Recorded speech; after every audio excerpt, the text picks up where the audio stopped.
说起杜甫晚年写的诗，很多人会想到登高那种沉郁顿挫，觉得他总是唉声叹气。但其实杜甫晚年还有一类特别仙的诗，把现实和神话搅在一起，写得云里雾里，却又妙不可言。今天要讲的这首《寄韩建议》，就是这样一首神仙打架式的作品。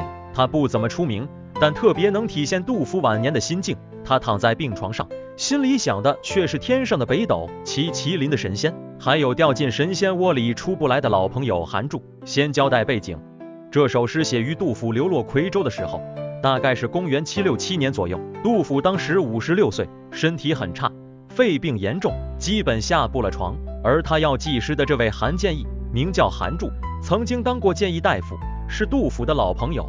安史之乱后，韩柱跑到岳阳洞庭湖一带隐居，说什么也不肯再出来做官。杜甫写这首诗，就是想劝他，老韩啊，别躲了，出来为国家做点事吧。来，我们先读一遍这首诗，看看有多仙。今我不乐思岳阳，身欲奋飞病在床。美人涓涓隔秋水，濯足洞庭望八荒。鸿飞明明日月白，清风夜翅天与霜。玉京群帝极北斗，或其麒麟翼凤凰。芙蓉旌旗烟雾落，影动岛井遥潇湘。兴公之君醉琼浆，与人稀少不在旁。似闻左者赤松子，恐是汉代韩张良。昔随刘氏定长安，唯我未改神惨伤。国家成败无其感，色南兴府餐风香。周南留至古所惜，南极老人应寿昌。美人胡为隔秋水，焉得置之共玉堂。读完什么感觉？是不是像看了一部神话电影？又是北斗，又是麒麟，又是兴公之君，又是赤松子，这哪里是写给人间的朋友，分明是给天上神仙的微信消息。杜甫为什么要这么写？他不是在故弄玄虚，而是有苦衷的。第一句，今我不乐思岳阳，身欲奋飞病在床。开门见山说，我现在心情不好，想念远在岳阳的你，想飞过去找你吧，可病得躺在床上动不了。这开头很直白，想发朋友圈吐槽，但一个不乐，一个欲飞，就把那种又思念又无奈的劲儿写出来了。接下来画风突变，美人涓涓隔秋水，濯足洞庭望八荒。杜甫管韩柱叫美人，这可不是说韩柱长得娘，在古代，美人可以用来比喻君子、贤人，屈原就经常用。韩柱在洞庭湖边洗脚，遥望八方，这画面很美，但也暗含深意。你躲在水边快活，却不知道天下大乱，该你出山了。鸿飞明明日月白，清风夜翅天与霜。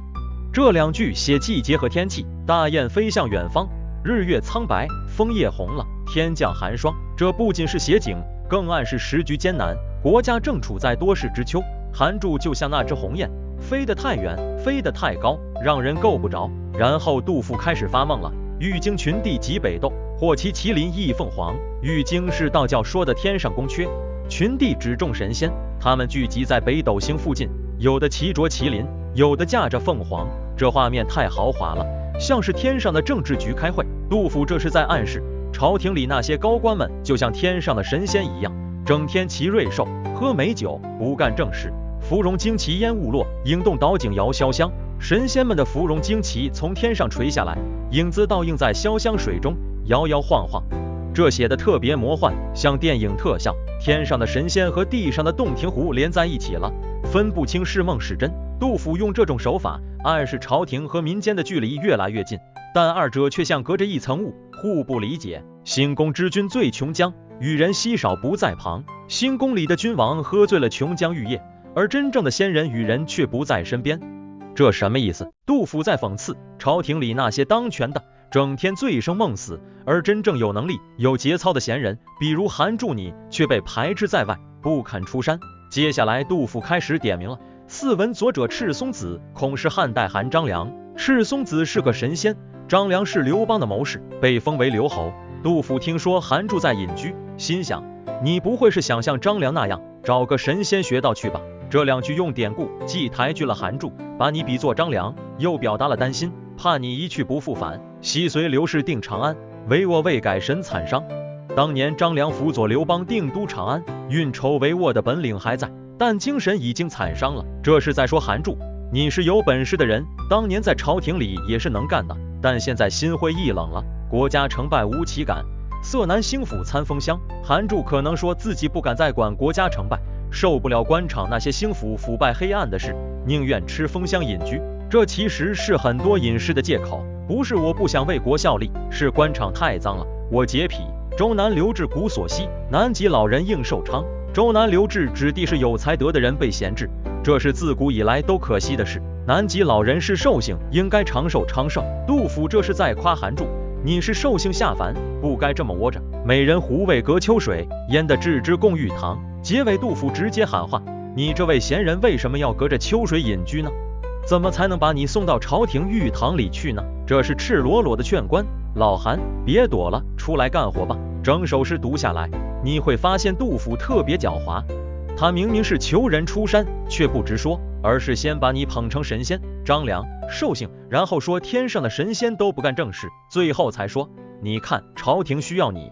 这种拐弯抹角的劝法，既给足了韩柱面子，又把自己报国无门的焦虑藏在了神话背后。为什么说这首诗是杜甫晚年心境的写照？因为他自己也是身欲奋飞病在床，他想为国出力，但身体不允许了，所以他只能把希望寄托在老朋友身上，希望韩柱能代替他实现未尽的理想。这种我不行了，你上的心态特别悲凉，也特别真实。这首诗的艺术特色在于虚实结合，实的是杜甫的病，韩柱的隐居，朝廷的腐败，虚的是那些神仙、麒麟、星宫之君。杜甫用神话的虚来反衬现实的实，让诗歌既有想象力又有批判力。这种写法在唐诗里很少见，是杜甫晚年的独创。另外，全诗弥漫着一种错位感，天上的神仙该干的事不干，地上闲人该出的力不出，整个时代就像齿轮卡住了，转不动。杜甫躺在病床上，看着这个卡住了的世界，心里急得要命，却无能为力。这种无力感是安史之乱后整个时代的集体情绪。今天我们读这首诗，依然能感到那种深深的焦虑。当世界变得荒诞，当有能力的人都选择隐身，当酒囊饭袋占据高位，我们会不会也像杜甫一样，想喊却喊不出声？这首诗的价值就在于它记录了一个伟大诗人在时代转折点上的真实反应。他还没放弃，还在努力，哪怕只能通过写诗来隔空喊话。如果你喜欢今天的内容，除了点赞、关注和分享，也可以请我喝杯咖啡哦。你的支持是我最大的动力。感谢大家的观看，我们下期再见。